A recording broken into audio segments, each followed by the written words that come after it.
লালমনিরহাটের হাতীবান্ধা উপজেলা স্বাস্থ্য কমপ্লেক্সে চিকিৎসাধীন মরিয়ম বেগম নামে এক নারী। ওই উপজেলার ফকিরপাড়া ইউনিয়নের রমণীগঞ্জ এলাকার রেয়াজ আলীর স্ত্রী মরিয়ম বেগমের অভিযোগ, বড়খাতা বাজারে মনিরুজ্জামান রুবেল নামে ডাক্তার দাবিদার এক যুবকের কাছে 25 জুলাই মাথা ব্যথা সমস্যা নিয়ে গিয়েছিলেন তিনি।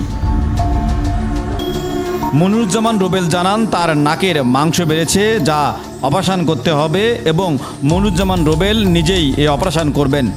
পরে ডাক্তার দাবিদার মনিরুজ্জামান রুবেল মরিয়ম বেগমের নাকের অপারেশন করেন, কিন্তু অপারেশনের পরের দিন থেকে অসুস্থ হয়ে পড়ে মরিয়ম বেগম। নাক ও মাথার সমস্যার সাথে এখন বেড়েছে চোখের সমস্যা। আমি নাকের মাংস অপারেশন করছি বড়খাতা রুবেল ডাক্তারের কাছে। করার পর আমি মানসিক শক্তি, দৃষ্টির শক্তি হারিয়ে ফেলেছি, তারপর ফিরে নিই। আমার স্ত্রীর মাথার ব্যথা বড়খাতা রুবেল ডাক্তারের কাছে নিয়ে আসলাম।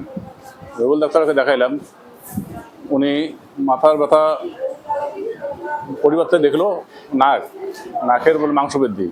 উনি বললো যে নাক অপারেশন করতে হবে। 2 দিন পরে নিয়ে আসলাম, নিয়ে এসে নাক অপারেশন করলাম। ওই রুবেল ডাক্তার করলো। উনি বলছে আমি নিজে অপারেশন করতে পারি, আমি করবো, কোনো সমস্যা হবে না। উনি অপারেশন করলো, করার পরে এই 1 সপ্তাহ হয় নাই, তার মধ্যে আমার স্ত্রী এখন খুবই অসুস্থ। সে নিজেও চলতে পারে না, খুবই দুর্বল। নাকের মাংস অপারেশন করার পর শরীরের অবস্থা আরও খারাপ হয়, মাথা ব্যথা প্রচুর পরিমাণে বেড়ে যায়। পরবর্তী সময় আরও যোগাযোগ করি, তারপর উনি চিকিৎসা দেয়। তবে উনি যে চিকিৎসাগুলো দিচ্ছিল আমি সঠিক জানতাম না। আমার বাবা এবং মা ওরা যাইতো, ওরা তো অতটা বুঝতো না উনি যে ভুল চিকিৎসা দিচ্ছে, উনি বুঝতো না। এখন কালকে আমি যখন নিয়ে যাই তখন বুঝতে পারি যে এগুলো ভুল চিকিৎসা। আর কালকে নিয়ে যাওয়ার কারণটা হচ্ছে আমার মা কালকে এমন করতেছিল যে আমাকেই চিনতে পারতেছে না, চোখে দেখতেছে না, হ্যাঁ, আবার ভয় ভীতি পাইতেছে, মানে নিজে এমন একটা বিহেভ করতেছে, মানে যে সে মেন্টাল হয়ে গেছে, এমন অবস্থা, মানে মাথায় এত পরিমাণে ইফেক্ট করছে।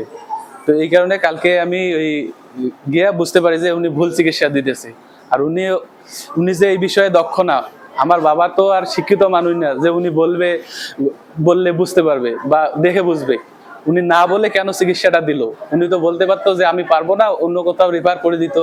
কিন্তু আমার মায়ের যে ক্ষতিটা হলো, তার যে মাথায় যে সমস্যাটা যে হইলো, ব্রেনের যে ক্ষতিটা হইলো, এটা আমি কিভাবে করব? আমার মা তো খুবই সাধারণ মানুষ। এখন যে অবস্থা, আর আমার পরিবারে তো মা বাবা ছাড়া কেউ নাই, আমি কিভাবে এই সমস্যাটা নিয়ে করব?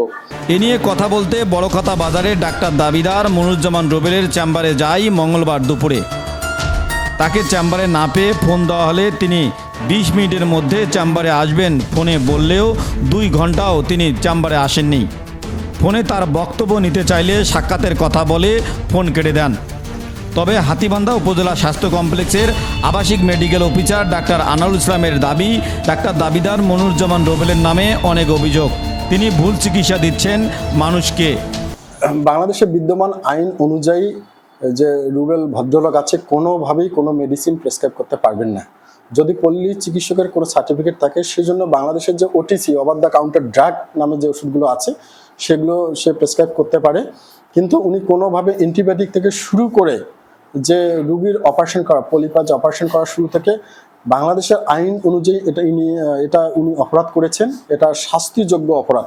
এর আগে আমরা মৌখিকভাবে ওনাকে সতর্ক করেছি, কারণ উনি আগে ডিএমএফ ব্যবহার করতো। পরবর্তীকালে আমরা সেই সার্টিফিকেটগুলো যাচাই বাছাই করে দেখি ওনার ডিএমএফ কোনো ডিগ্রি নেই, সেজন্য আমরা মৌখিকভাবে সতর্ক করে দিয়েছি। পরবর্তীকালে ওনার যে ডাক্তার প্রিফিক্স ব্যবহার করতো, সেটা উঠে ফেলছে এবং ডিএমএফ সে ব্যবহার করে না। ঠিক ছিল, কিন্তু উনি পরবর্তীকালে এই যে পেশেন্টটা ছিল, ওনার নাকের যে পলিপ ছিল, পলিপাজ অপারেশন করেছে। এর জন্য উনি কমপ্লেন করছে, অনেক জটিলতার সৃষ্টি হয়েছে, যে উনি ডিসওরিয়েন্টেড হয়ে যাচ্ছে, মানুষকে চিনতে পারতেছে না, অনেক মাথা ব্যথা করতেছে, এই আনুষঙ্গিক অনেক সমস্যা দেখা দিয়েছে। তা ওনারা মনে করতেছে যে অপচিকিৎসার শিকার হয়েছেন, সেজন্য আমাদের দপ্তরে এসেছেন। শুধু রুবেল নয়, ওই বাজারে আরও এমন কথিত ডাক্তার আছেন যারা নামের সামনে পিছনে বড় বড় ডিগ্রি ব্যবহার করলেও তাদের শিক্ষাগত যোগ্যতা 8ম শ্রেণী পাস অথবা উন্মুক্ত বিশ্ববিদ্যালয় থেকে এসএসসি পাস। সচেতন মহল এ বিষয়ে স্বাস্থ্য বিভাগের শুভদৃষ্টি কামনা করেছেন। এল নিউজ অনলাইন, লালমনিরহাট।